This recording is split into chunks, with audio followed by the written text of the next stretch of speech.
दरअसल एक दिन बैठे बैठे सोहराब खान के मुंह से निकल गया कि अगर कमरे में और बाहर बरामदों में फर्श बिछा हो तो और अच्छा लगेगा। उस पर मैंने कहा था कि फर्श तो बहुत मामूली चीज है, हर शख्स अपने यहाँ बिछाता है। अगर कालीन होते तो कोई और बात होती। उस वक्त मेरी 8-10 मुलाकाती बैठे थे, जिनमें शहर कोतवाल भी शामिल था। उसी वक्त मैंने हमजाद को तलब किया और हुक्म दिया कि तमाम पुख्ता हवेली के लिए बेहतरीन और आला दर्जे के ऐरानी कालीन लेकर आओ। सब लोग मुझे हैरत से देख रहे थे कि मैं किसे हुक्म दे रहा हूं, जबकि उस वक्त मेरे कमरे में कोई नौकर भी नहीं था। लेकिन चंद लम्हों बाद ही वो सब महू हैरत रह गए जब उनकी आंखों के सामने अचानक बेहतरीन ऐरानी कालीनों का ढेर लग गया। मैंने नौकरों को बुलाकर उसी वक्त हुक्म दिया कि तमाम हवेली में हर कमरे, बरामदे और सीढ़ियों के ऊपर कालीन बिछा दो। हुक्म की देर थी कि नौकरों सब कालीन वहां से उठाकर ले गए। कुछ नौकर वहीं रह गए ताकि मेरे कमरे में कालीन बिछा सकें। सब लोग कुछ देर के लिए अबकी हुई चांदनी से उठ खड़े हुए और देखते ही देखते सारे कमरे में कालीन नजर आने लगे। मैं अपनी जगह कमरे में बैठा था कि कोतवाले शहर अपनी जगह से उठा और मेरे सामने दोजानू होकर बैठ गया और मेरे हाथ चूम लिए। ये उसकी अकीदत का इजहार था।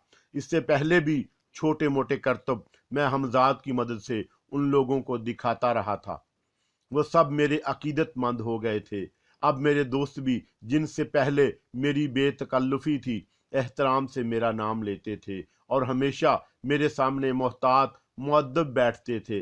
पास पड़ोसी वाले भी अब मेरी इज्जत करने लगे थे।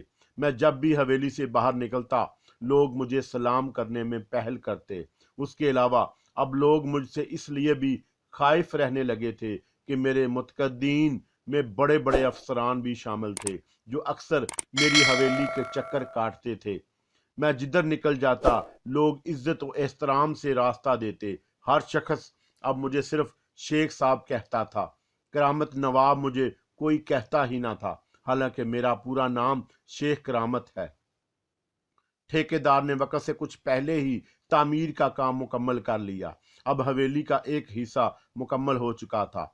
मैं हवेली के नए हिस्से में मुंतकिल हो गया। मेरे अलावा खान सामा और दूसरे नौकर भी उस हिस्से में आ गए। मेरे तमाम नौकर भी मेरी हर तरह खबरगिरी रखते थे, इसलिए कि उन्हें कभी मैंने पैसे के सिलसिले में तंग नहीं होने दिया था। जिसने अपनी जो जरूरत बयान की, मैंने फौरन पूरी कर दी। इसके अलावा वो आए दिन मेरी पुरस्कार कुव्वतों के कमाल भी देखते रहते थे, इसलिए हर वक्त मेरे सामने मुअद्दब और खाइफ रहते थे। हालांकि मैं भी उनसे तलख कलामी से पेश नहीं आता था। मेरी फयादी पूरे शहर में मशहूर थी। जो भी जरूरतमंद होता सीधा मेरे पास चला आता और कभी मेरे दरवाजे से खाली हाथ ना लौटता। शहर में जो भी तकरीब होती, मैं उसमें मदऊ होता, चाहे वो कोई सरकारी तकरीब हो या शहर वालों की तरफ से। शहर में जो भी नया अफसर आता, क्या वो हिंदुस्तानी हो या अंग्रेज, सबसे पहले मेरी हवेली पर हाजिरी देता।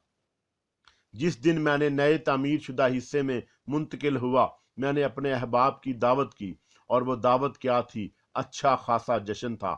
तमाम रात हंगामा गर्म रहा। दूर दूर से बड़े बड़े कवाल आए और रात भर में अपनी झोलियां भर कर चले गए। मेरे खान सामा ने, जो कभी किसी नवाब की खिदमत में भी रह चुका था, तरह तरह के खाने बनाए। सभी ने खानों की बे इंतहा तारीफ की। उस दावत में क्या शहरे कोतवाल और कोई बड़े से बड़ा अफसर, क्या छोटा क्या बड़ा, जिसकी मुझसे जरा भी शनासाई थी, सभी मौजूद थे। और मेरी दावत नामंजूर करने की हिम्मत वहां किसमें थी। हवेली खासी बड़ी थी, तकरीबन 500-600 आदमी मेरे यहाँ इस रात मदऊ थे। कुछ खाने खास तौर पर मैंने हमजाद से कहकर दूसरे मुल्कों से भी मंगवाए थे।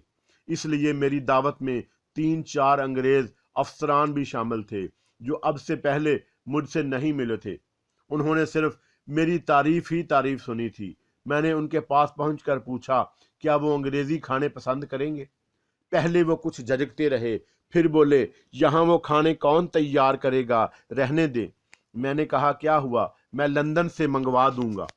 मेरे इस बात पर वो हंस पड़ा और बोला, इस वक्त तक तो हम बूढ़े हो चुके होंगे।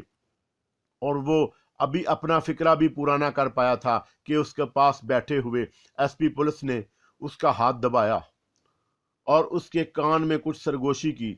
अंग्रेज के चेहरे पर एक लम्हे के लिए हैरत के आसार नजर आए और वह मुझे खाली खाली नजरों से देखने लगा। मैं समझ गया कि एसपी ने उसके कान में क्या कहा होगा, इसलिए मैं वाकिफ था कि एसपी मेरे पीबी मेरा मुरीद है। उसने यही कहा होगा कि ऐसा न कहें, शेख साहब की नाराजगी का खतरा है, उनके लिए कुछ भी मुश्किल नहीं, वो अभी लंदन से ही खाने मंगवा देंगे। मैं इस अंग्रेज के चेहरे के तासरात समझ गया था। आप मेरे मेहमान हैं, आप फरमाएं तो इंशाल्लाह आपकी बात खाली नहीं जाएगी। उसने असबात में गर्दन हलाई। उसी वक्त मैंने आंखें बंद की और हमजाद को तलब करके हुक्म दिया, लंदन के बेहतरीन खाने फौरन हाज़िर करो। बकिया अंग्रेज अफसरान भी मुझे हैरत से देख रहे थे और लोगों के देखते ही देखते हमजाद से खाने लेकर उनके सामने चुनने लगा। वो सब खाने देख देख कर हैरत ज़दा थे। खाना बिल्कुल ताज़ा और बेहतरीन बना हुआ था। वो खाना खाने से पहले कुछ जज के, मगर एसपी के कहने पर खाना शुरू कर दिया। अब जो उन्होंने खाना शुरू कर लिया तो उनकी आंखें हैरत से फैलने लगीं। बर्तन भी लंदन के बेहतरीन होटलों के थे, जिन पर होटलों का नाम भी लिखा हुआ था। मैं फिर अपनी निशस्त पर गाँव तकिया लगाकर बैठ गया। खाने से फारग होते ही एसपी के साथ वो सब अंग्रेज मेरे पास आए और फरते अकीदत से मेरा हाथ चूमने लगे, इसलिए कि उनसे पहले एसपी ने उनके सामने मेरे हाथ चूमे थे। उन्होंने भी उसकी तकलीद की। वो मेरे सामने ही दो जानू बैठ गए। चाय या काफ़ी? वो मेरी बात सुनकर चौंक पड़े। उस जमाने में हिंदुस्तान में चाय या काफ़ी का कतई रवाज नहीं था, लेकिन मैं हमजाद से सब कुछ मालूम कर चुका था कि लंदन और यूरोपीय मुल्कों में किन चीज़ों का रवाज है, ताकि मैं इन अंग्रेज़ों को अपना मुतकिद कर सकूं। उनमें से एक ने कहा चाय। मैंने हमजाद से कहकर गर्मा गर्म चाय मंगवा ली। ये चाय भी लंदन के एक बड़े होटल की थी। वो अंग्रेज अफसरान मुझसे इतना मुतासर हुए कि चलते चलते मेरे पैरों पर गिरकर उन्हें चूमने लगे, इसलिए कि वो इतने अरसे में मेरे पास बैठकर ये देख चुके थे कि लोग किस तरह से अकीदत से मेरे साथ पेश आ रहे हैं। हर चंद कि मुझे ये कतई अच्छा नहीं लगता था, मगर यूं लोगों की दिल आज़ारी किस तरह करता। मैं मना करता तो वो जिद करते। और दूसरी सच्ची बात तो ये है कि अब मुझे भी इसमें लुत्फ आने लगा था कि लोग मेरी इस हद तक इज्जत करते। मेरी अना उससे बड़ी तकवीद पाती थी। मैं अपनी हवेली से बहुत कम बाहर निकलता था, बल्कि अक्सर हवेली में इस हिस्से में सारा दिन गुजरता था जो ज़ैर तमीर था। ठेकेदार को नए नए मशवरे देता रहता था और जब कोई मिलने वाला या ज़रूरतमंद आ जाता तो उससे वहीं खड़े खड़े बात करता जाता। चंद ही दिन में यह हिस्सा भी मेरी मर्जी के मुताबिक तामीर हो गया। अब मैंने अपनी तफरीह के लिए एक फिटन भी खरीद ली थी, जिस पर अक्सर मैं शाम के वक़्त सैर करने के लिए निकलता था। एक ऐसी ही शाम मैं सैर करके वापस आ रहा था कि मेरी नज़र एक झरोके पर पड़ी। मेरी नज़रें वहाँ वैसे जम कर रह गईं। वो लड़की इतनी ही हसीन थी, एक नज़र उसे देखते ही मुझ में जैसे हलचल सी मच गई। मेरी रगों में खून तेजी से गर्दिश करने लगा। मैंने कोचवान से वापस चलने के लिए कहा, इसलिए कि वो हवेली अब पीछे रह गई थी और वो लड़की अब नज़रों से उजल हो चुकी थी। अब से पहले मैंने कभी अपने अंदर ऐसा जज्बा महसूस नहीं किया था। ये पहला मौका था। मेरे सारे जिस्म में एक अजीब सी सनसनी थी। कुछ देर इसी तरह आगे चलते हुए मैंने कोचवान को फिर हवेली चलने को कहा। इस मर्तबा मैं संभल कर बैठ गया। वो अभी तक वहीं खड़ी थी, बड़ी बड़ी नशीली आंखें, सरोकद। मैं सिर्फ इतना ही देख सका, इसलिए कि इस मर्तबा मेरी और उसकी नज़रें भी मिल गई थीं और वो बड़ी मासूमियत से मेरी तरफ ही देख रही थी। हवेली पहुंचकर बार बार मुझे उसी का ध्यान आता रहा। इसी में रात हो गई। मैं बिस्तर पर करवटें बदल रहा था। एक अजीब सी बेचैनी थी। इसी हालत में मुझे अचानक हमजाद की आवाज़ सुनाई दी। क्या मैं हाजिर हो सकता हूँ? मगर मैंने तो तुम्हें तलब नहीं किया। मैंने कहा, मैं जानता हूँ تم اس وقت بہت بے چین ہو اور تمہیں میری مدد کی ضرورت ہے۔ ضروری نہیں کہ اگر تمہیں میری ضرورت ہو اور تم مجھے نہ بلاؤ تو میں نہ آؤں۔ آخر میں تمہارا جسم لطیف ہوں، تم بے چین ہوگے تو مجھے کس طرح سکون مل سکتا ہے؟ میں جانتا ہوں، سب کچھ جانتا ہوں کہ تمہاری اس بے چینی اور بے کلی کا کیا سبب ہے، اور میرے پاس اس کا علاج بھی ہے۔ کیا واقعی؟ میرے منہ سے نکلا۔ کیا تم اسے؟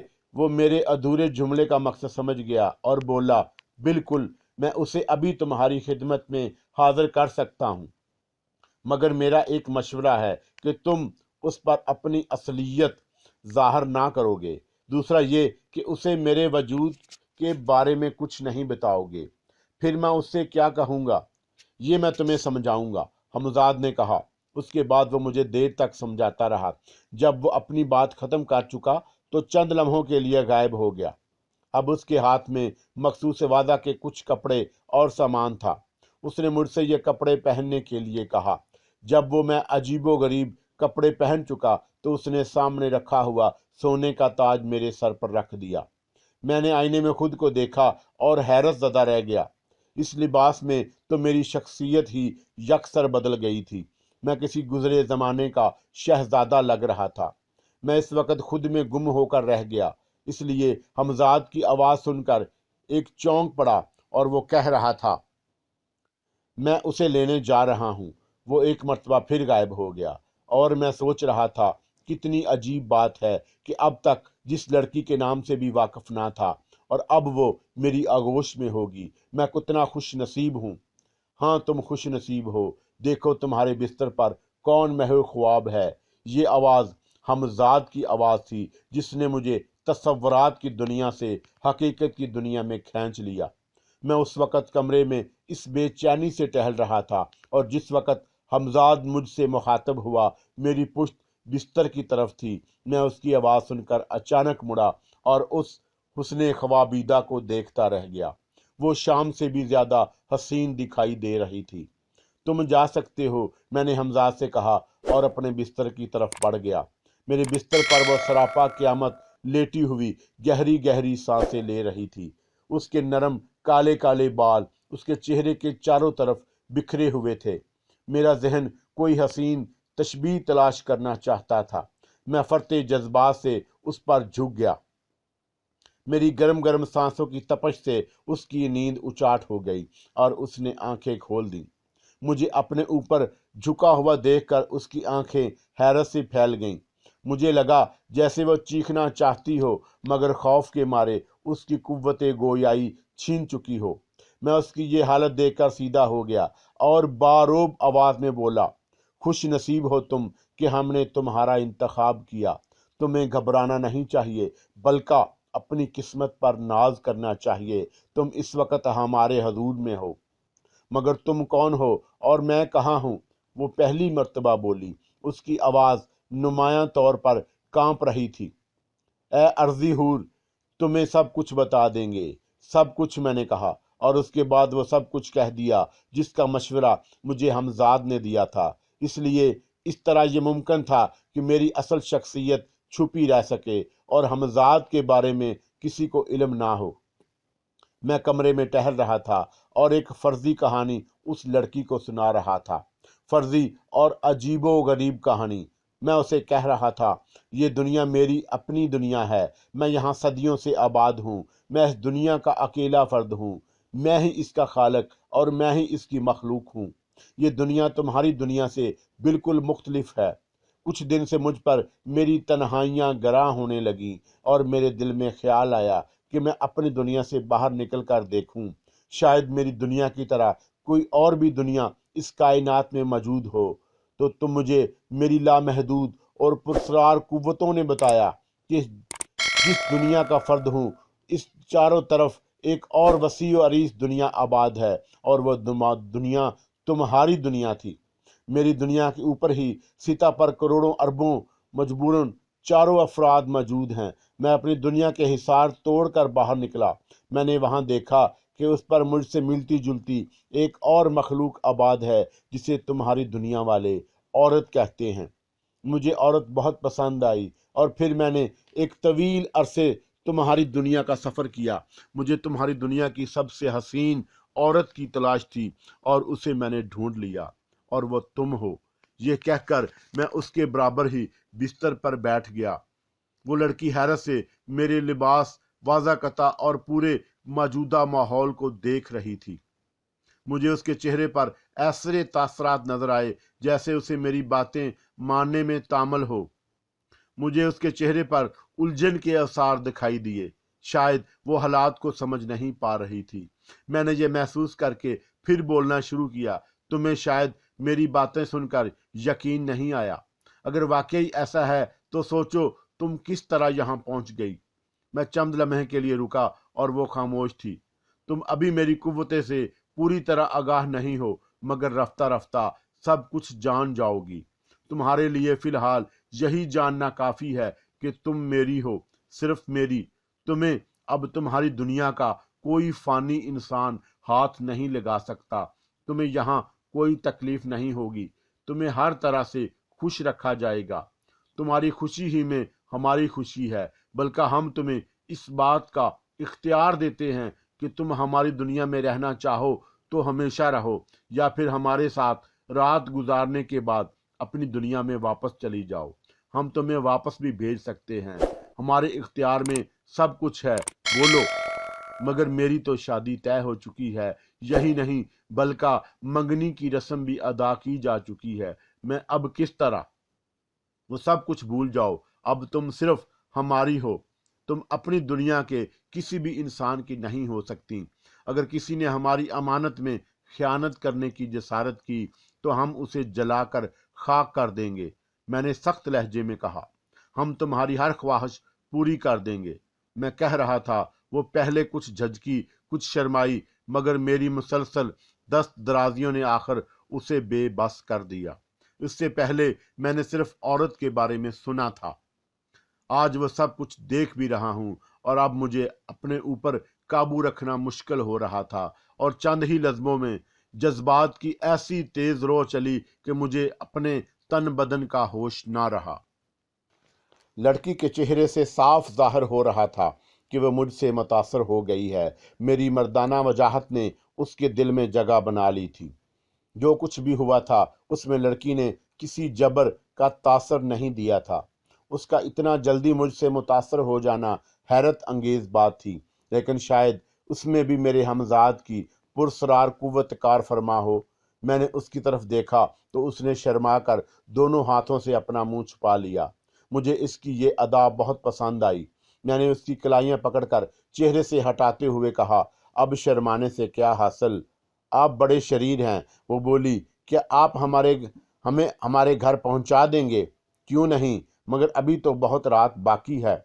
सुबह होने के कुछ पहले मैं अपने कमरे से निकला और सामने बने हुए हमाम में फौरन गुस्ल किया, इसलिए कि मैं जानता था कि मैं नापाकी की हालत में हमजाद को तलब नहीं कर सकता। ये मेरे और उसके दरमियान मुआहदा हुआ था। मैं गुस्ल करके फिर अपने कमरे में आ गया। वो भी अब तैयार बैठी थी। मैंने हमजाद को तलब किया और कहा, उन्हें उनके घर छोड़ आओ। फिर लड़की से बोला, आंखें बंद करो। उसने जैसे ही आंखें बंद की, हमजाद ने उसे उठा लिया और कमरे से गायब हो गया। उसके बाद मैं दिन चढ़े तक सोता रहा। जागते ही मैंने सबसे पहले हमजाद को तलब किया और पूछा, मेरी जिंदगी की खबर लाए हो? कैसी है और क्या कर रही है? मुझे उसके बारे में एक एक अतला पहुंचाते रहो। हमजाद चला गया और कुछ देर बाद आकर उसने बताया कि वो अभी अभी सोकर उठी है। उसी वक्त अपनी माँ से बात कर रही थी कि अब वो शादी नहीं करेगी। उसकी माँ ने उसे लाख डांटा डपटा, मगर वो अपनी बात से नहीं फिरी। फिर कुछ देर बाद हमजाद ने बताया कि एक मौलाना को बुलाया गया है, जिन्होंने एक तावीज़ दिया है जिसे उसके गले में डाल दिया गया है। इस तरह हमजाद शाम तक उसके बारे में इत्तलात देता रहा।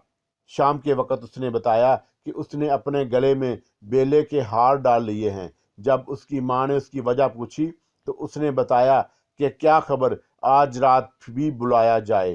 कल रात भर मैं उन्हीं के पास रही हूँ, मैं उन्हीं की मंगूजा हूँ। इस बात पर माँ ने उसे बहुत समझाया कि क्या बहकी बहकी बातें कर रही हो। मैं आज तेरे साथ सोऊंगी, देखूं तुझे वो कैसे ले जाता है। और फिर रात हो गई। मेरी बेचैनी बढ़ती जा रही थी।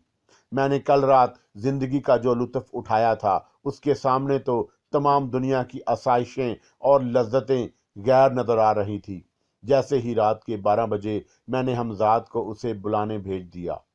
उसका नाम रजिया था। मैंने हमजाद से पूछ ही लिया था कि वो आज भी कल ही की तरह सोई हुई थी, मगर आज उसके होंठों पर एक अजीब सी मस्त कुन मुस्कुराहट थी, जैसे कोई बहुत हसीन ख्वाब देख रही हो।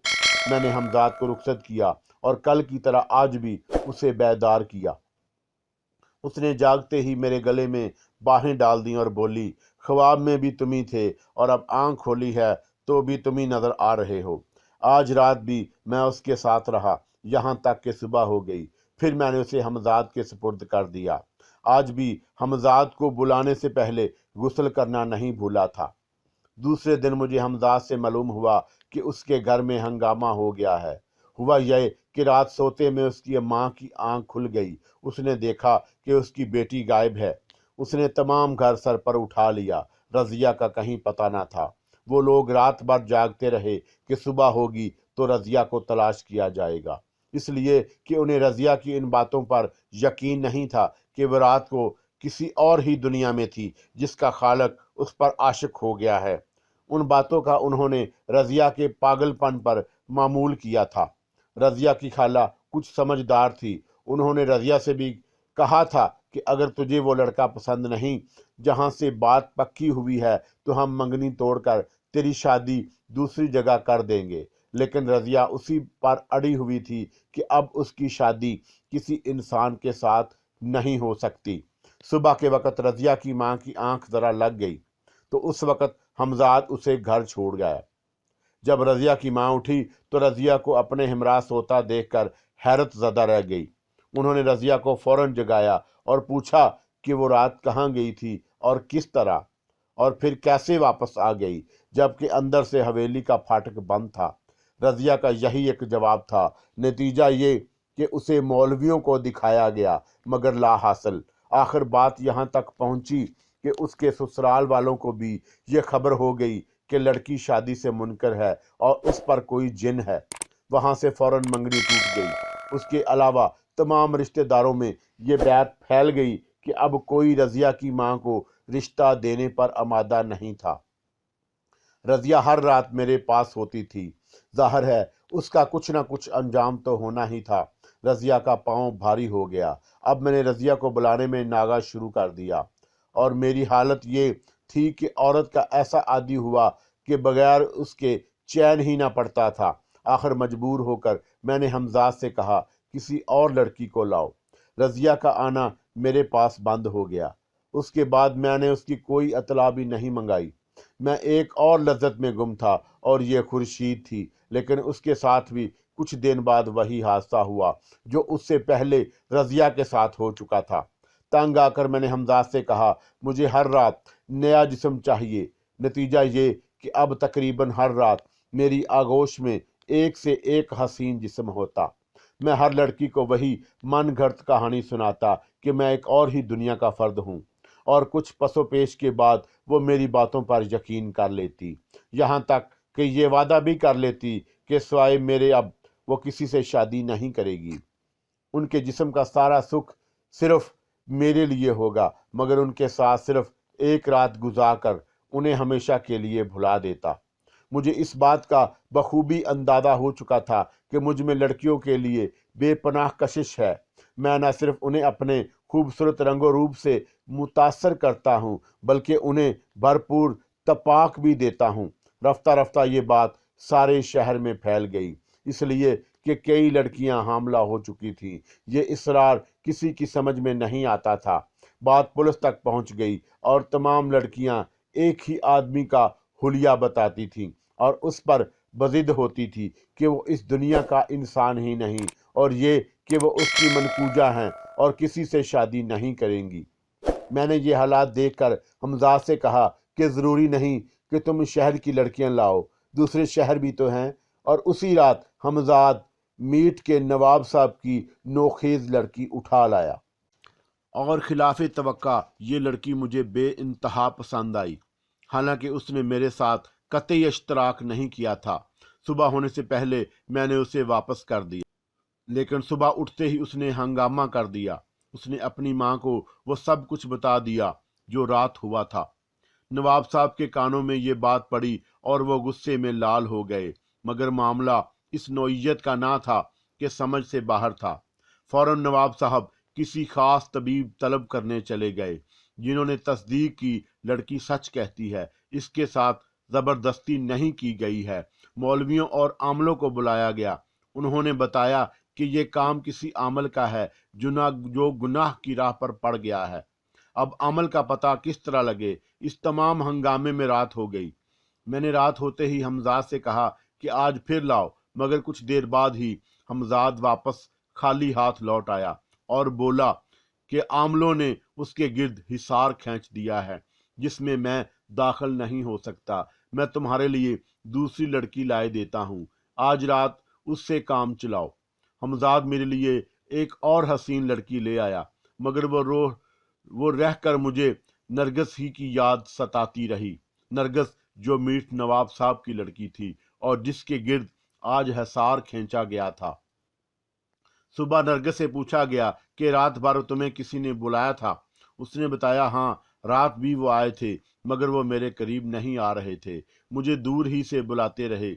मैंने उठना चाहा, मगर नामालूम क्यों मैं ना उठ सकी। नवाब साहब भी मौजूद थे, आमल और हकीम भी।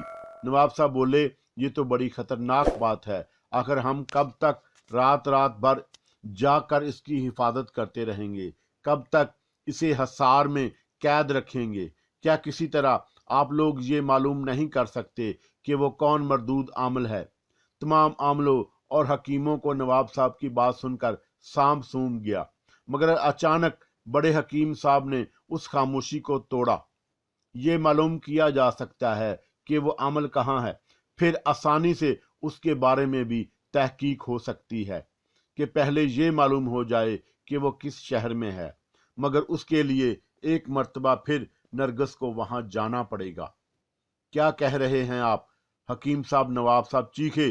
क्या मैं खुद जानते बूझते अपनी बेटी की असमत का सौदा करूं? क्या आप मुझे इतना बेजमीर समझते हैं? हकीम साहब कुछ देर खामोश रहे, फिर आहिस्ता से बोले, मेरा मतलब ये नहीं था नवाब साहब, मैं तो उस मलून की निशानदाही करना चाहता हूँ। उन्होंने अपना जुमला अधूरा छोड़ दिया। नवाब साहब ने एक नज़र उनकी तरफ देखा और नरमी से बोले, मुझे अपने लहजे पर अफसोस है, मगर इस वक्त अपने होश में नहीं हूँ। हकीम साहब, काश वो मलून मुझे मिल सकता। नवाब साहब फिर जज्बाती हो गए। बड़े हकीम साहब उनके खानदानी तबीब थे, इसलिए नवाब साहब उनकी इज्जत करते थे। कुछ दिन बाद नवाब साहब ने फिर हकीम साहब को मुखातब किया, क्या आपके जहन में कोई ऐसी तरकीब थी जिससे उस नामालूम आमल की निशानदाही की जा सके? जी हाँ, इसलिए मैंने अर्ज किया था। मैं चाहता हूँ कि आज रात आमल हजरात अपना हिसार नरगिस के अतराफ से हटा लें। इंशाअल्लाह कल सुबह मैं आपको कोई अच्छी खबर सुना सकूंगा। काफी देर बहस तकरार के बाद ये बात तय हो गई कि आज रात नरगिस के गिर्द हिसार नहीं रहेगा।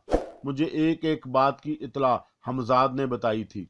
उधर रात के 12 बजे मैंने हमजाद से बेसब्री के साथ कहा, उसे लाओ, जल्दी लाओ।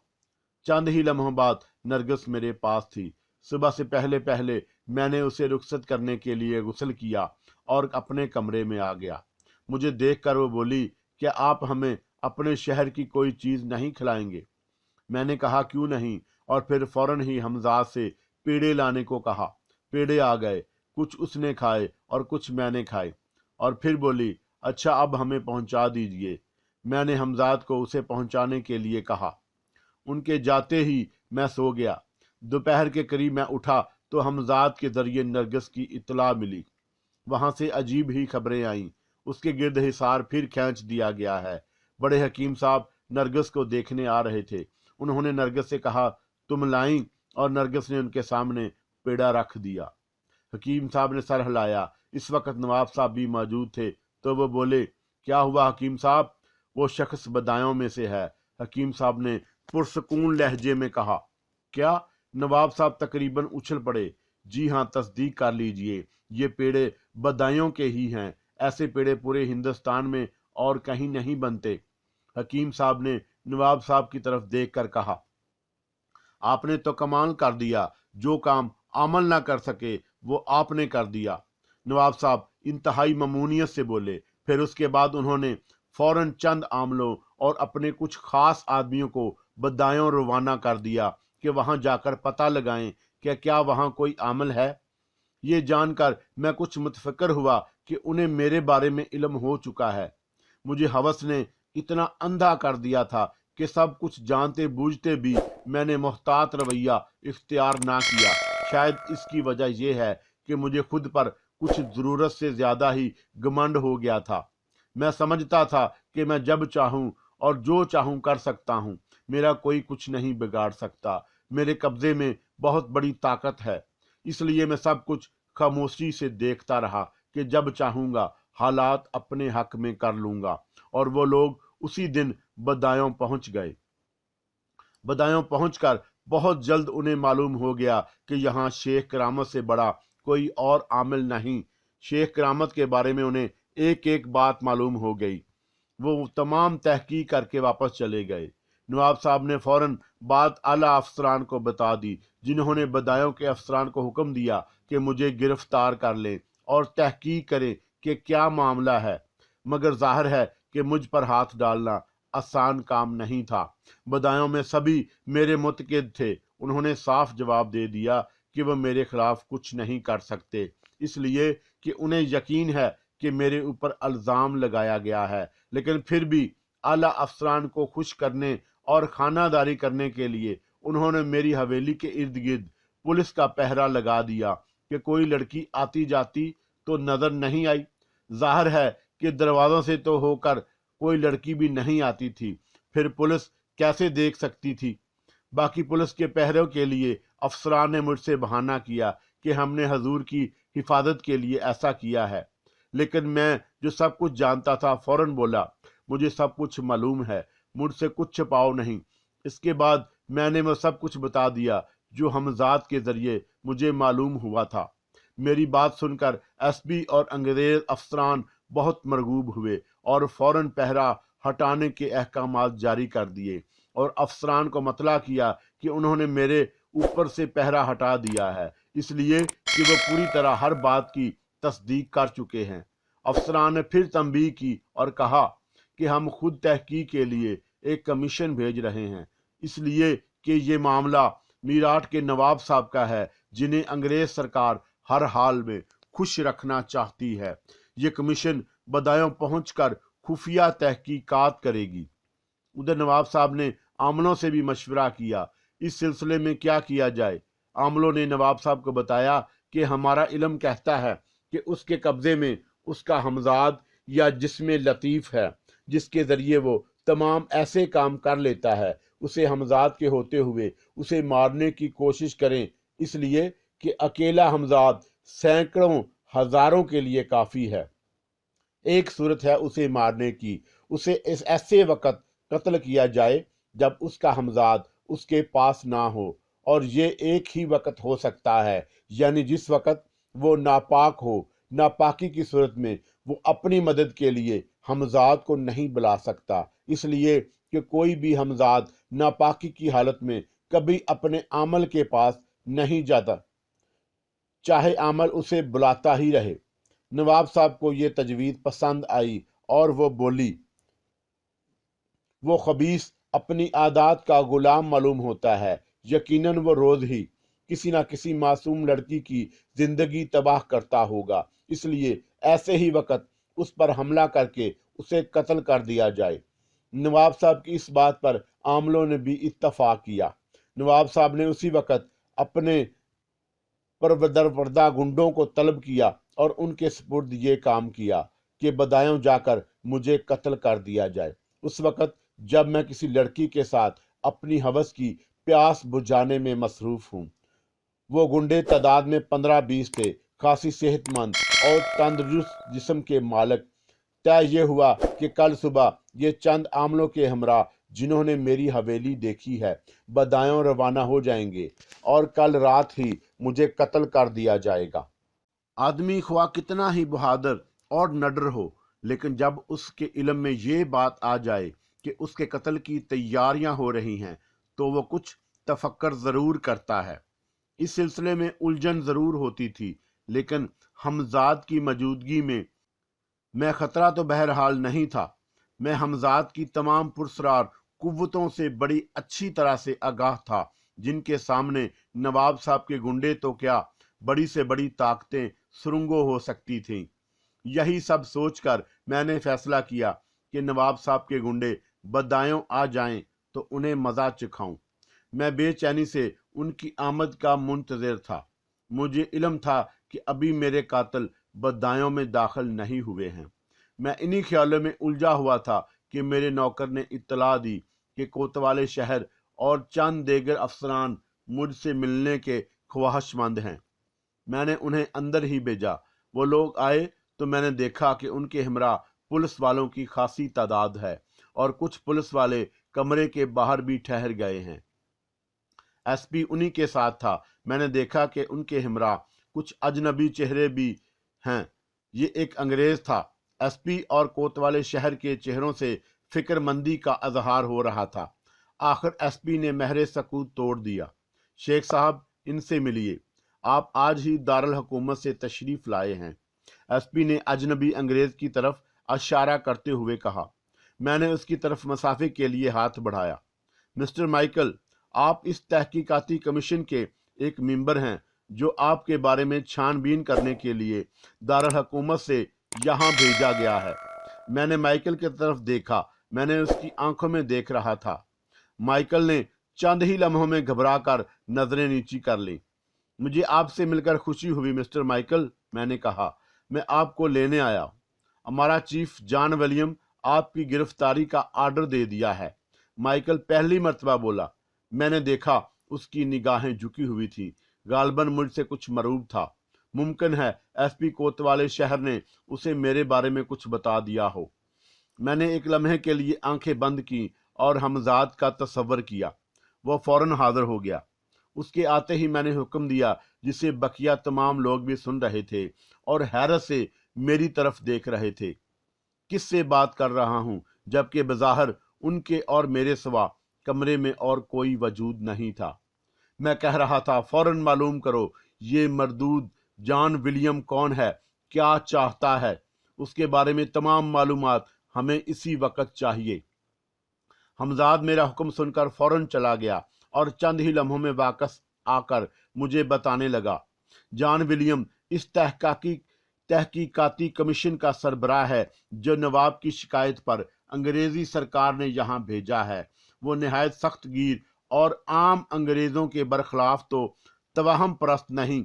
उसने यहाँ आते ही सबसे पहला काम ये किया कि आपकी गिरफ्तारी के अहकामात जारी कर दिए। एसपी वगैरह ने समझाने की बहुत कोशिश की, मगर वो किसी तरह बाज ना आया और बहुत जिद्दी और अखड़ किस्म का आदमी है। वो कतई किसी पुरस्कार कुव्वत पर यकीन नहीं रखता। ये शख्स अंग्रेजी सरकार में एक बड़े अहदे पर फायज है और वायसराय के करीबी अजीजों में से है, इसलिए अपने सामने किसी को कुछ नहीं समझता, जो चाहता है करता है। अंग्रेजी सरकार नवाब को हर हाल में खुश रखना चाहती है, इसलिए उनकी शिकायत पर फौरी कार्रवाई अमल में आई है। जॉन विलियम के साथ माइकल के अलावा 2 मेंबरान और हैं, जिनके नाम पीटर और समसिथ हैं। जॉन विलियम के सामने इन लोगों की कुछ ज्यादा हसीयत नहीं। जॉन विलियम को छोड़कर सब तोहिम परस्त हैं।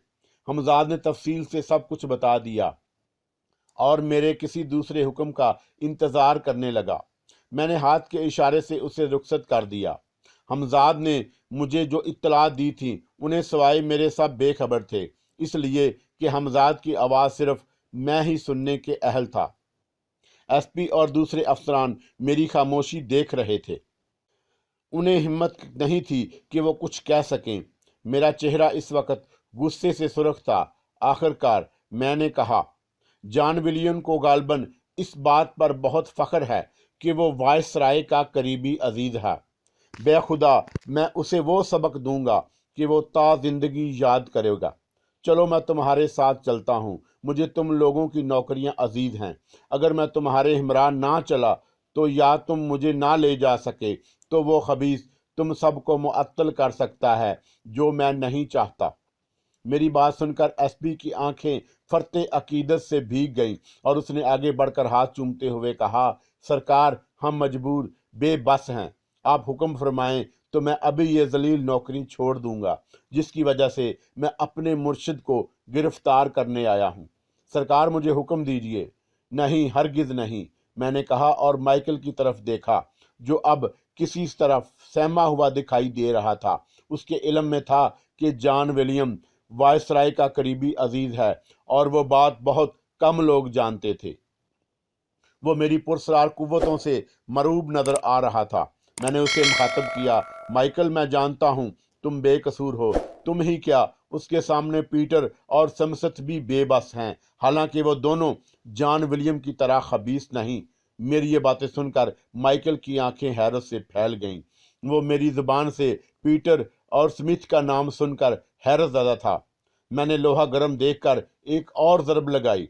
मुझसे कोई छुपा हुआ नहीं, मैं तुम सब के अंदर झांकने की सलाहियत रखता हूँ। तुम्हारा माजी, तुम्हारा हाल, मुस्तकबल मेरे सामने एक खुली किताब की तरह है। उसके बाद मैं इन सब लोगों के हमरा अपनी हवेली से निकला। वो सब दस्त बदस्ता मुअद्दब मेरे पीछे पीछे चल रहे थे। उनमें माइकल भी था। कोतवाली करीब ही था। हम सब बहुत जल्द कोतवाली तक पहुंच गए। रास्ते में लोगों ने इस जलूस को हैरत से देखा। देखने वाले ये ना समझ पाए कि माजरा क्या है, इसलिए कि मैं उन सब के आगे आगे इस तरह चल रहा था जैसे वो मेरे मातहत हों, और उन सब का अंदाज भी ऐसा ही था जैसे वो किसी काबिल एहतराम शख्सियत के साथ मुअद्दब चल रहे हों। ये मेरी पहली गिरफ्तारी थी। कितनी अजीब थी ये गिरफ्तारी भी। न हाथों में हथकड़ियाँ, चेहरे पर गर्दे मलाल, न सिपाहियों की बेअदबियाँ। मैं कोतवाली में दाखिल हुआ तो सामने बने हुए कमरे के बरामदे में एक लहीम शहीम शख्स को बेचैनी से टहलते हुए देखा। वो अंग्रेज ही था और उसके हमरा दो और अंग्रेज भी थे जिनसे वो कुछ बातें कर रहा था। मैंने अंदाजा लगा लिया कि ये लंबा तड़ंगा शख्स यकीनन जॉन विलियम है और इसके साथ वाले पीटर और स्मिथ हैं। पीटर और स्मिथ के से एक बहुत पिस्ता कद और गठीले जिस्म का बालक था। वो कद में जॉन विलियम का आधा था। जब वो जॉन विलियम के साथ साथ चलता था तो उसकी कमर तक पहुंच पाता था। अचानक जॉन विलियम की नज़र मुझ पर पड़ी और उसने देखा कि मैं बड़ी शान बेनियाजी से कोतवाली में दाखिल हो रहा हूँ और मेरे पीछे पीछे बकिया लोग मुअद्दब चले जा रहे हैं, जिनमें माइकल भी है। अब मैं उससे सिर्फ चंद कदम के फासले पर था कि जॉन विलियम एकदम चीख पड़ा, माइकल, क्या मैं इन अहमकों के साथ इसलिए तुम्हें भेजा था कि तुम भी इन्हीं के साथ बेवकूफ़ बन जाओ? तुमने इस खतरनाक मुजरम को हथकड़ियां क्यों नहीं लगाई? मैं तुमसे जवाब तलब करूंगा। बिल्कुल बिल्कुल सर, दस्तकद ने हाँ में हाँ मिलाई। तुम चुप रहो। विलियम पीटर पर उल्ट पड़ा। मैंने सोचा तो ये है कि पीटर ये भी हरामजादा मालूम होता है। दूसरा यकीनन स्मिथ है। माइकल अब सामने खड़ा कर थर थर कांप रहा था। वो सिर्फ इतना कह सका, सर दफा हो जाओ यहां से। विलियम धाड़ा। और तुम सुनो अहमको, विलियम ने एसपी और कोतवाली शहर को मुखातब किया, इसे हवालात में डाल दो, इस पर कड़ी निगरानी रखो, कोई इससे मिलने ना पाए।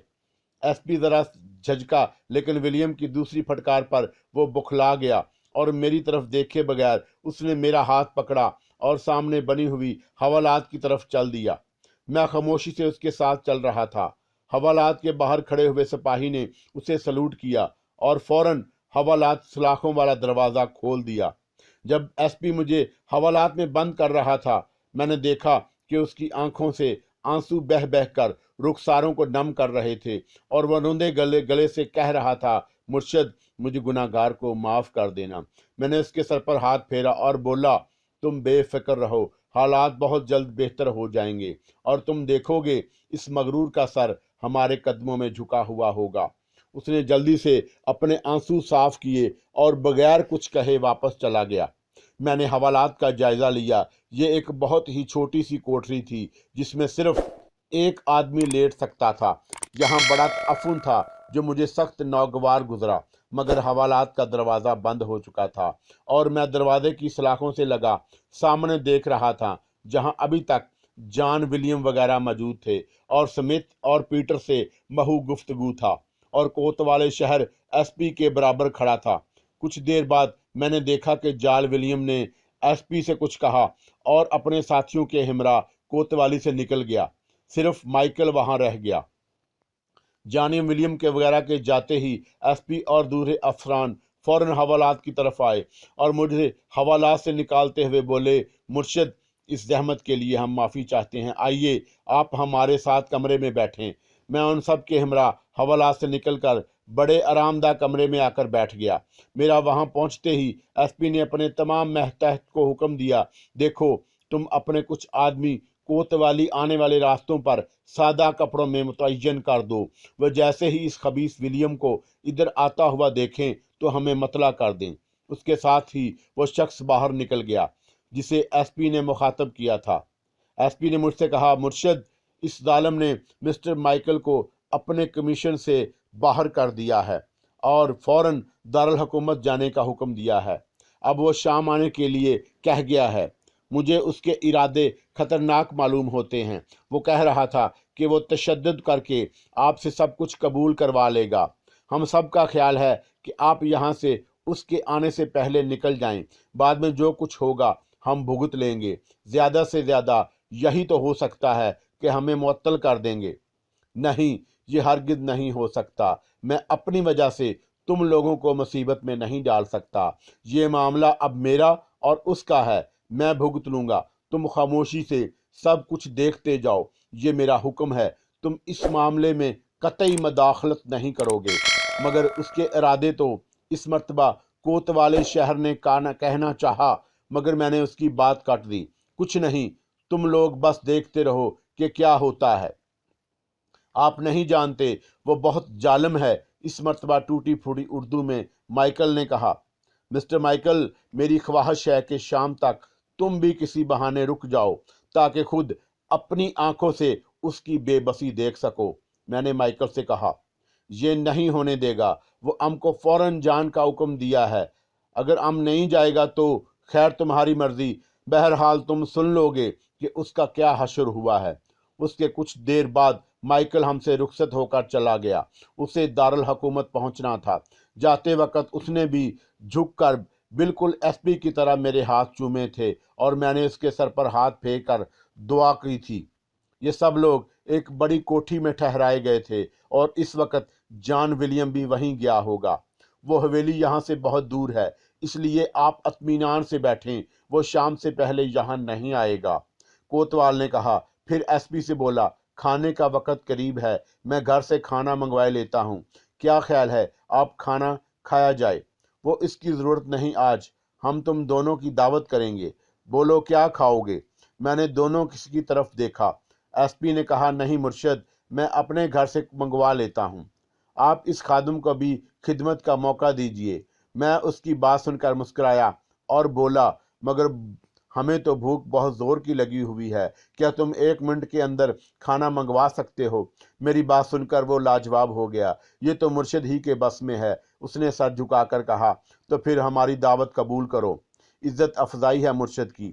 میں نے حمزاد کو طلب کیا اور اس سے بہترین کھانے لانے کو کہا، اور ساتھ ہی مجھے جانے کیا شرارت سوجی کہ میں نے حمزاد سے کہا، سنو، وہ اپنے 30 مار خان جان ولیم اور اس حرام زادہ ساتھی پیٹر آج دوپہر کا کھانا نہ کھا سکیں۔ سمتھ کو تم معاف کر سکتے ہو۔ وہ میرا حکم سن کر چلا گیا اور پھر چند ہی لمحوں میں ہم تینوں کے سامنے بہترین کھانے چنے ہوئے تھے۔ کھانا وغیرہ کھا کر میں نے پھر حمزاد کو طلب کیا اور اس سے جان ولیم کا حال معلوم کیا اور رخصت کر دیا۔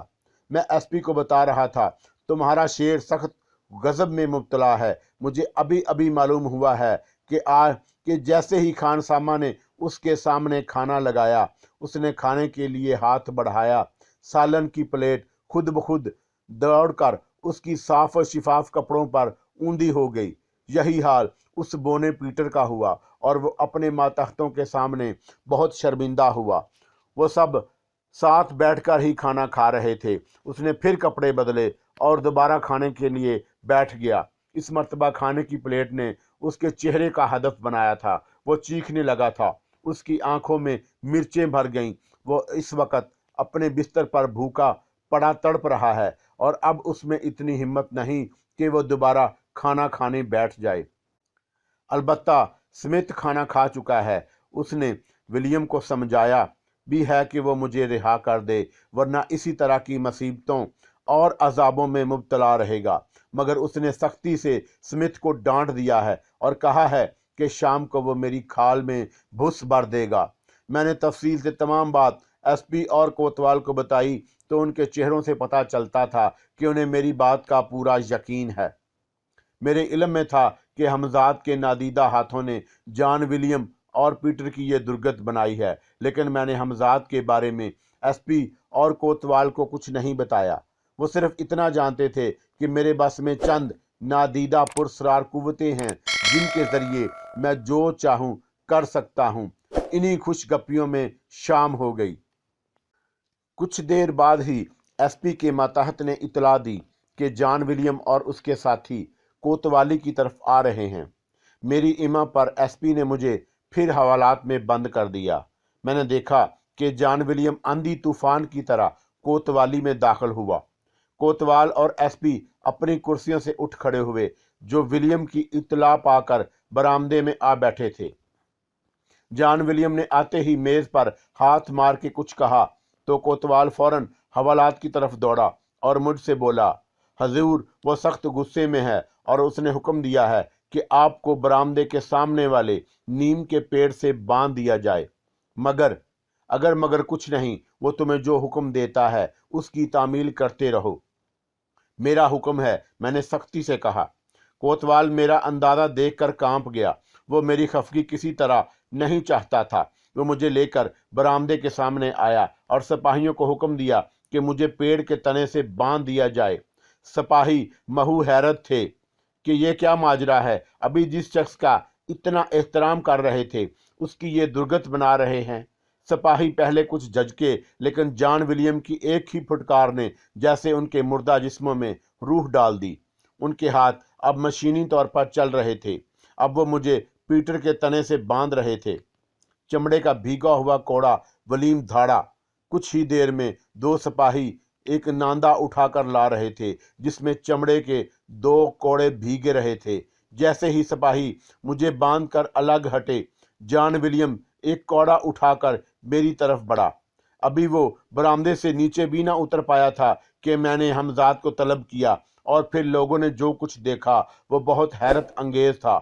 जॉन विलियम मेरे पास आकर चीखा, मेरी तेरी जुबान खलवाना अच्छी तरह जानता हूँ। बता, तूने नवाब साहब की लड़की को अगवा कराया था?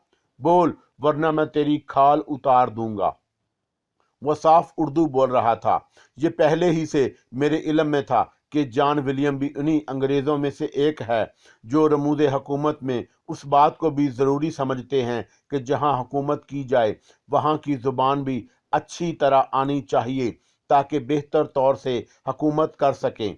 मैंने एक नज़र जॉन विलियम को देखा जिसका हाथ मुझे कोड़ा मारने के लिए उठ चुका था, मगर उससे पहले कि कोड़ा मेरे जिस्म पर पड़ता, खुद ब खुद उसके हाथ से छूटकर बहुत जोर से पीटर के पेड़ पर लगा और वो अपना पेड़ पकड़कर बैठ गया। मैं देख रहा था कि हमजाद ने उसके हाथ से कोड़ा छीन कर पीटर को दे मारा है और उससे पहले कि जॉन विलियम दोबारा कोड़ा उठाता, कोड़ा खुद ब खुद अपनी जगह से उठा, फिजा में लहराया और बहुत जोर से विलियम के लगा। विलियम चीख पड़ा, मगर अब कोड़ा बराबर उसके जिस्म को चाट रहा था। फिर लोगों ने देखा कि दूसरा कोड़ा भी जो नांद में भीग रहा था खुद ब खुद नांद से निकलकर पीटर पर बरसने लगा। जॉन विलियम और पीटर दोनों ही बुरी तरह चीख रहे थे। स्मिथ बकिया लोगों के साथ दूर खड़ा ये सब कुछ हैरत से देख रहा था। वो तमाम लोग बहरहाल ये समझ चुके थे कि जो कुछ हो रहा है वो मेरी ही पुरस्रार कुव्वतों का करिश्मा है। अचानक पीटर भाग खड़ा हुआ। कुछ दूर कोड़े और उसका ताकुब करते रहे और फिर वापस नांद में आ गिरा। पीटर का रुख कोतवाली के सदर दरवाजे की तरफ था। जॉन विलियम ने जब पीटर को इस अजाब से बचकर भागे हुए देखा तो खुद भी उसी तरफ दौड़ पड़ा। एक मर्तबा घबराहट में पांव अपने ही लिबास में उलझ गया और वह अंधे मुंह गिर पड़ा। कोड़ा अब भी उसकी पीठ पर बरस रहा था। वो एकदम बिलबिला रहा था और चीखता हुआ कोतवाली से बाहर भाग रहा था। किसी को इतना होश नहीं था कि इस बात पर गौर करता कि जॉन विलियम और पीटर ही की क्यों पिटाई हो रही है, जबकि स्मिथ भी इस कमीशन का मेंबर था। सब लोग सहरज़दा खड़े थे, जैसे उन्होंने कोई ख्वाब देखा हो। फिर इससे पहले कि कोई मुझे दरख्त से खोलता, हमजाद मुझ तक पहुंच गया और मेरी रस्सियां खोलने लगा। ये नज़ारा भी उन सब के लिए हैरत अंगेज था। रस्सियां खुद ब खुद खुल रही थी। चंद लम्हे में मैं आज़ाद हो गया। बरामदे की सीढ़ियां चढ़कर मैं एसपी और कोतवाल के करीब पहुंचा तो जैसे उन्हें होश आ गया। अभी मैं एसपी से कुछ कहने ही वाला था कि स्मिथ मेरे कदमों में गिर पड़ा और ना जाने क्या क्या कह रहा था। मैंने झुककर उसे उठाया और तसल्ली दी। हम तुमसे बहुत खुश हैं नेक बच्चे के, तुम्हारा दिल रोशन है। तुमने हर मुमकिन तौर पर उस शैतान को समझाने की कोशिश की कि हमारे ऊपर सब कुछ रोशन है। अब तुमने इसका इबरतनाक अंजाम देख लिया है। वो हमारे सामने एक हकीर कीड़े से ज्यादा अहमियत नहीं रखता। मैंने बरामदे में पड़ी हुई एक कुर्सी पर बैठते हुए कहा। बेशक मुर्शिद, कोतवाल ने कहा, लेकिन हम भी जानते हैं कि अभी उसे मुनासिब सज़ा नहीं मिली है। हम जब भी चाहें यहाँ से जा सकते हैं, मगर ऐसा नहीं करेंगे उस वक़्त तक नहीं जब तक वो शैतान खुद हमारे कदमों पर गिरकर हमसे माफ़ी ना मांगे। अगर हम यहाँ से खुद चले गए तो हम जानते हैं कि वो अपना गुस्सा तुम लोगों पर उतारेगा, जो हम नहीं चाहते। फिर क्या हुक्म है मुर्शिद? इस मर्तबा एसपी ने कहा। हम यहीं कोतवाली में रहेंगे जब तक वो दोबारा ना आए। जो आपका हुक्म है। आपके लिए बिस्तर वगैरह का इंतज़ाम कर दूंगा। आप यहीं मेरे कमरे में आराम फरमाएं। कोतवाली बोला। नहीं, बिस्तर वगैरह रहने दो। हमें सिर्फ अपने ही बिस्तर पर आराम की नींद आती है, वो हम ज़रूर मंगवा लेंगे। वैसे आज रात तुम जॉन विलियम और पीटर का हशर देखना चाहो तो छुपकर उस हवेली में दाखिल हो जाओ जहां वह लोग ठहरे हुए हैं। मैंने मैनीखेज मुस्कुराहट के साथ एसपी की तरफ देखते हुए कहा। दूसरी सुबह एसपी कोतवाल को गुजरे हुए वाकया सुना रहा था और मैं खामोशी से सब कुछ सुन रहा था, इसलिए कि मेरे इल्म में तो था कि रात भर हमजाद ने विलियम और पीटर को तंग किया है और उन्हें सोने नहीं दिया। एसपी कह रहा था उस वक़्त रात के तकरीबन 12 बजने वाले थे। जॉन विलियम का लैंप मदम मदम जल रहा था। शायद उसने सोने से पहले लैंप की लो नीची कर दी हो।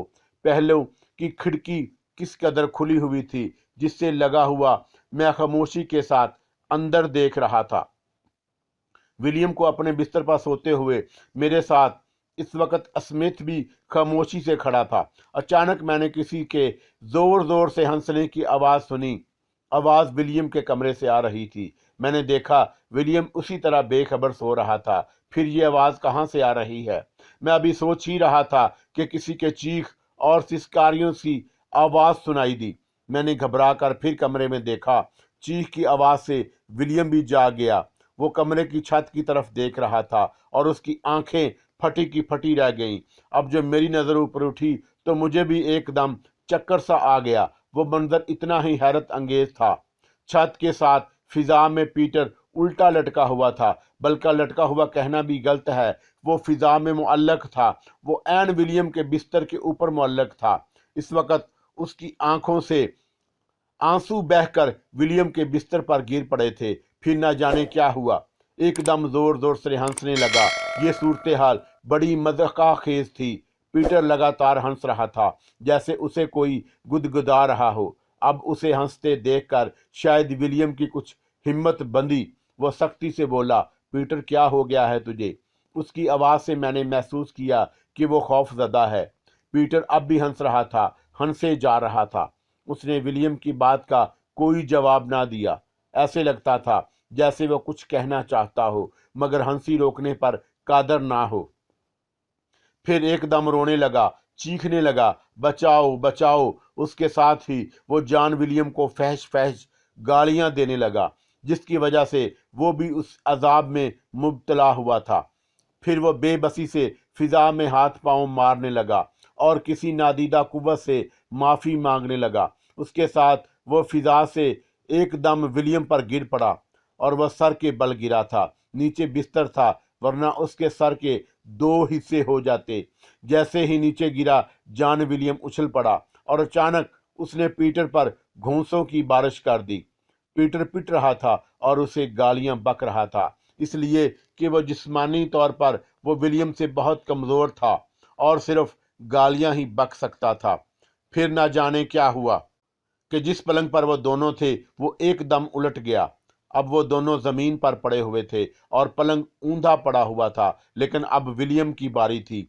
मैं और सिमत बड़ी मुश्किल से अपनी हंसी रोक सके जब हमने देखा कि विलियम छत के साथ फिजा में मुअल्लक बेबसी से हंस रहा है और पीटर नीचे खड़ा उसे चढ़ा रहा है।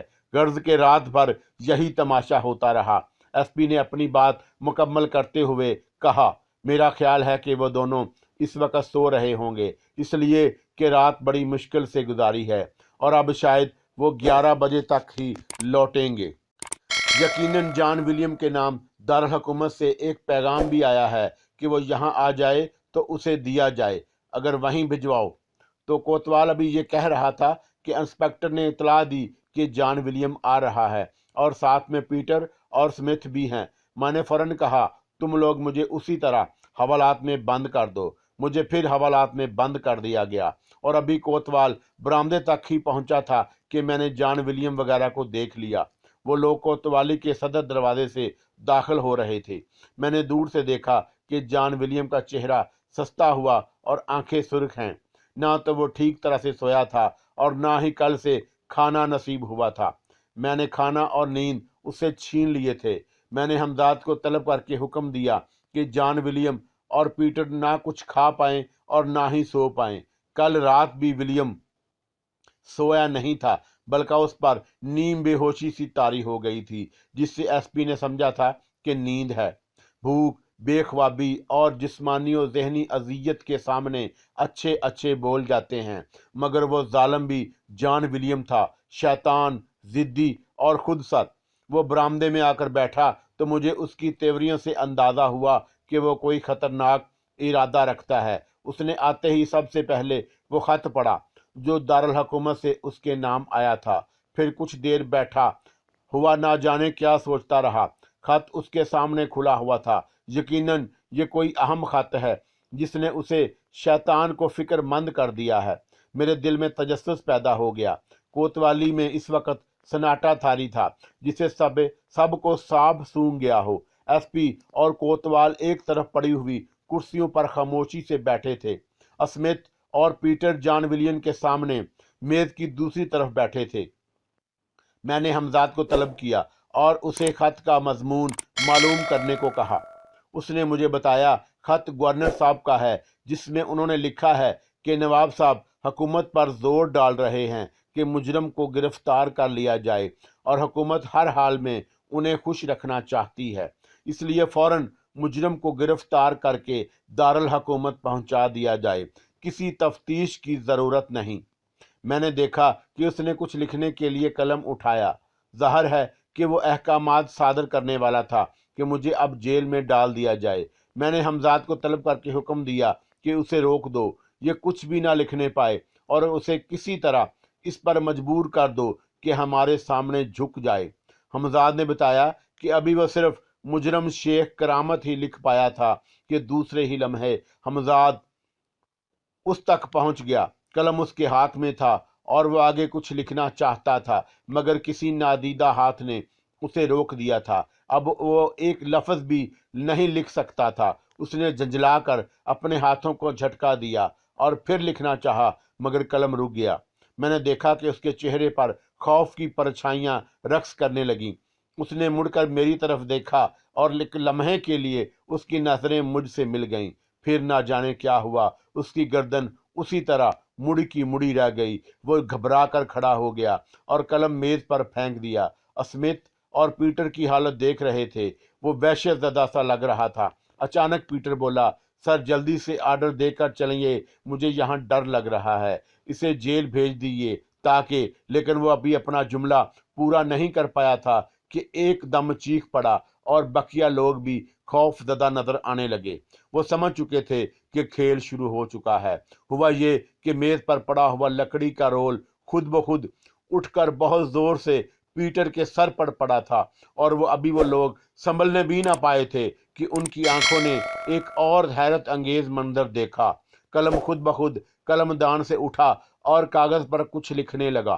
جان ولیم نے حیرت سے وہ تحریر پڑھی۔ کاغذ پر لکھا تھا، تم نادان اور حقیر کیڑے ہماری پرسرار قوتوں سے ٹکرانے کی کوشش کر رہے ہو، اس میں سوائے ذلت اور رسوائی کے اور کچھ نہ کر پاؤ گے۔ اس سے پہلے کہ ہم تمہیں نیست و نابود کر دیں، تم اپنی شکست تسلیم کر لو اور سنو، ہمیں قید نہیں رکھ سکتے، ہم جب چاہیں آزاد ہو سکتے ہیں، روک سکتے ہو تو روک لو۔ قلم دان میں آ گیا، اور اب ایک دوسرا منظر جان ولیم کی خوف زدہ آنکھوں نے دیکھا۔ میز پر چابی کا گچھا پڑا تھا جس میں حوالات کی چابی بھی تھی۔ گچھا ایک دم اچانک میز سے ہوا میں بلند ہوا اور تیرتا ہوا حوالات کی طرف بڑھنے لگا۔ سب نگاہیں گچھے پر جمع ہوئی تھیں۔ گچھا حوالات کے دروازے پر آ کر فضا میں معلق ہو گیا۔